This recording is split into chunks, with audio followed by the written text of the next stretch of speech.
About a week after my post, I planted a wall of blackberries and raspberries at the two sides of my garden facing the driveway. About 30 centimeters from the edge, so no overhanging branches. On the other side of the berry wall, I planted lots stuff like strawberries and tomatoes. To reach the tomatoes and strawberries from the driveway, you have either go through the fruit bushes or walk up to my house. Walk about 2 m along the side of the house and my windows, and then walk into my actual garden. Not something you do by mistake. For about 2 weeks it was somewhat quiet, but I still found the kids on my driveway every single days. As far as I know, they did not enter the garden, and I hadn't noticed them walking around my house anymore. So I figured the bushes were working. About 1 week ago, berry season started, and my bushes are now full of raspberries, and there's lots of strawberries as well. The neighbors noticed. First I caught the boys picking and eating raspberries, so I told them off and dropped them off at home, told their mom I caught them stealing. That's how I see it, even though it's fruit, and that I'd call the cops next time. She huffed and told me to grow up, but took the boys inside anyway. After that it was quiet up until yesterday afternoon, when I went out for a while and found the dad and his 2 sons right in the middle of my garden when I returned, clearing my bushes and plants. I didn't even confront them. Just called the cops from a distance as they hadn't noticed me yet, and started filming them after making the call. Luckily 2 cops showed up after 10 minutes or so, and they confronted the neighbor as they were still picking berries. They told them they were trespassing and that the berry picking was in fact considered stealing, and that I could press charges. For the first time I noticed a bit of fear in my neighbor. He was having trouble finding his words and kept looking back at his house. I guess hoping his wife would show to yell at the cops. They all went inside with the cops, so I just went home as well. After a while the cops came by and asked me if I wanted to press charges. I asked them if they felt like they scared the neighbor enough to stay away. I got a small smile and yes, about him, but the wife had just kept shouting at them and her husband about the little. Living next door. I told them no for now, asked them if I'd be allowed to get an extra camera set up on the wall between my garden and the road, to cover the entire front garden plus driveway. They said that's allowed as long as it's on my side of the wall. So, now I'm getting an extra camera installed. One neighbor knows I'm done messing around, but his wife isn't there yet, and if I ever catch any of them again, the cops will be called and possible charges will follow. I met her 2 years ago when we worked together and quickly became very close. She helped me through the darkest times of my life. I was mid-split with an abusive ex when we met, and I helped her through some really tough and unimaginable things. There were lots of rumors at the time we were seeing each other, and everyone assumed we were an item. But for the past 2 years our relationship has been purely platonic. She was my best friend, and up until a few weeks back I don't think we'd even ever hugged. Fast forward to a week ago, she came over for dinner and wine. This is very common and normal. We had more than usual, and she was over the limit so couldn't drive, so she stayed the night. We slept in the same bed but apart, and no physical contact again. It was completely normal and just as expected. We somehow didn't get up and ended up staying in bed until 10 p.m. the next day just talking. Sometime during that evening she got upset about something going on in her life. I rubbed her back while telling her everything will be okay, and then we just cuddled. Probably the first bit of real physical contact between us, but nothing was sexual. Didn't feel weird, and she went home and it was all okay. This last weekend we had a hiking holiday planned, where we'd be sleeping in her van. She has a converted Transit. It's one bed, but we thought we'd be fine. First night it was freezing, ending up cuddling and spooning, but again didn't feel sexual. Second night is where it all went a bit wrong. We drank a bit too much and the spoon ended up getting carried away. It seems to be a joint thing, and before I knew it we were kissing and touching each other everywhere. It was a bit of a frenzy of this for about 15 minutes until we both stopped and realized what we just did. After this we spoke a little and asked if either of us regretted it. We both said we didn't, but it was odd. She got upset and I told her it was okay. It didn't change anything and we could just draw a line under it. We woke up the next morning and it happened again. We didn't talk too much, but then went for a walk, and then just before we headed home we ended up all over each other again. We were completely naked but again stopped, cuddled and lay there. We both agreed it was a what happens in X, stays in X type event. It was a really long trip home, 6 hours plus. During this she would rest her head on my hand on lap ECT, and it seemed very different to our usual dynamic. When we stopped at services for breaks we seemed to walk arm in arm. We kept kissing on and off, but it seemed strangely normal. We arrived back at her home. She lives with her dad at the moment, but just before I left she kissed me again and thanked me for a wonderful weekend. The following day she came over to get some stuff I took home with me. We end up just cuddling, kissing, feeling and so on again, but she has dinner with a friend and we stop it there. She goes on her way.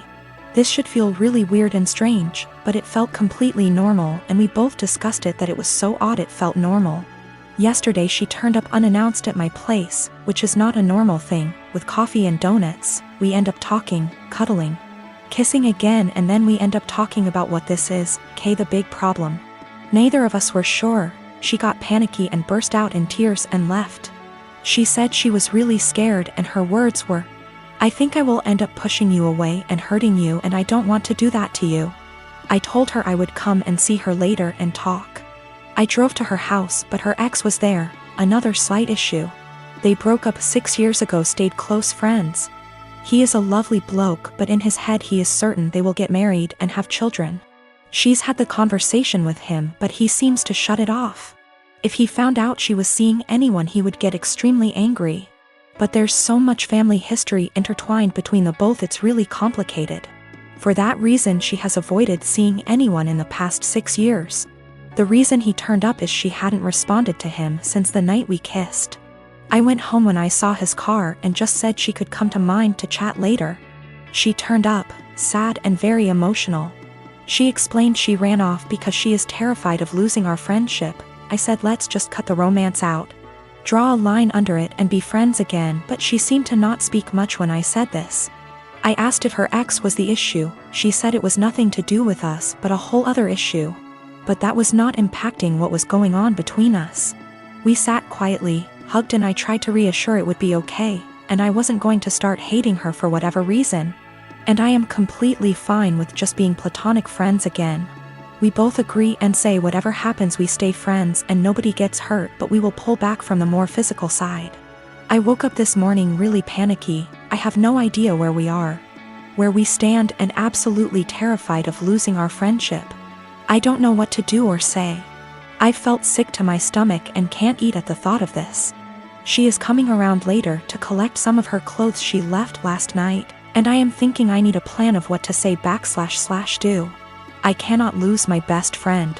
She is absolutely everything to me, but I am worried we crossed a line and there's only one eventual outcome, which won't be good. Son is in 4th grade. School is only open on Mondays. The rest of the week he is home with me. They don't do virtual learning during the rest of the week. No Zoom calls are made. No teacher actually checks in. Homework at home is not to be sent back to the school, and instead they get a participation grade the following week if they tell their teacher they completed it. It's backwards, and your students aren't being graded for the work they actually do. Every Monday we get a new flyer in the mail asking for donations. Last week we got a flyer that said to send out 20 emails to individuals to ask them for donations, with the promise of prizes for participation. They also had other prizes on this flyer. Basically, the more people who donate using your name, the bigger the prize you get. My son wanted the headphones prize. Nowhere on the flyer did it say how many donations was needed. I called the school to ask and they said 12. I sent out the 20 emails. 14 people donated. The donation list was to be emailed to the school with the student ID, and we were to pick up the prizes this past Monday. Son was losing his mind excited because he got the 12 donations needed for the headphones. We walk in and they proceed to tell me and my son that he did not qualify for the prize because in order to be eligible, you needed to get those 20 donations. Apparently the prizes for donations started counting after you received the 20. They turned damn near every student away, not just my kid.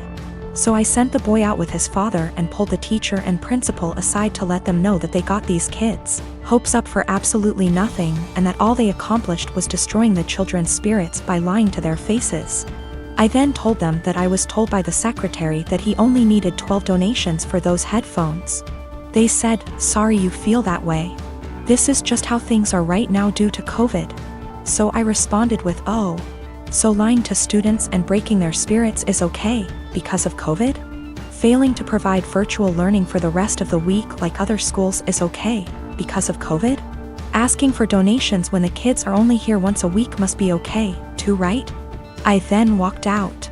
Well, my son got the headphones in the mail today with a note from the superintendent that said, "I'm very sorry for the actions of the school system and the confusion formed around the donation drive.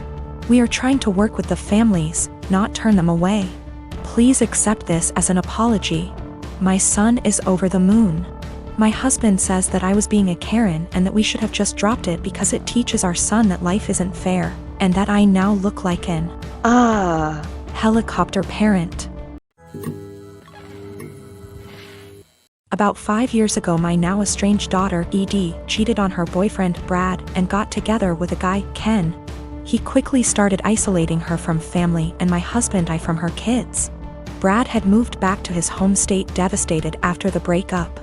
I discussed red flags her. I let her know we are here for her and concerned. Her and Ken suddenly took off and moved to another state. For 5 months, my husband and I worried about her and the kids as we had //see at all with them. One day CPS showed up at our door with the oldest child. He was obviously injured from abuse that was reported by the school. We had no idea they had moved back to the area. We agreed to take them in. The next 20 months were traumatic, complicated, emotional, and difficult for everyone. Through it we re-established a relationship with the older child's dad, Dan. Daughter failed to comply with her plan and remained with Ken.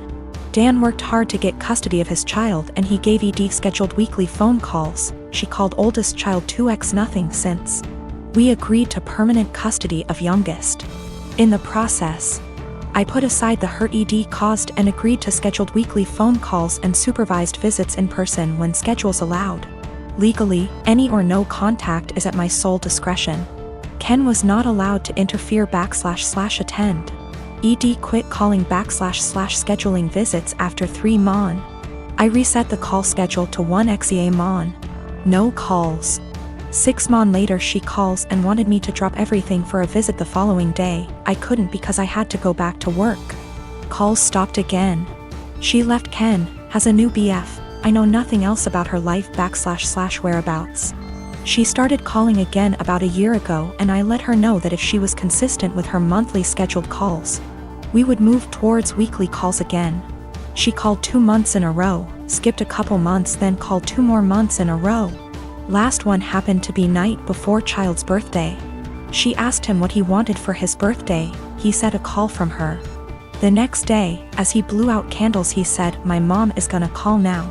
He had the biggest smile on his face. Call never came. He refused my offer to call her. We survived an emotional meltdown. Next month, no call, just a text after with a lame timing excuse as to why and sorry about the birthday call, she didn't feel well. Following month, I get a text that Edie feels ill again, won't be calling. I am beyond frustrated at this point. I have looked past her refusal to rebuild a relationship with us, but when it comes to the kids my heart aches for them. Hey race where I might be the I responded, "Parents do not get sick time. We all had COVID recently, including me, and I still took care of the children. If you do not have any time for him once a month, I don't want my time wasted with your excuses." Of course, calls stopped again.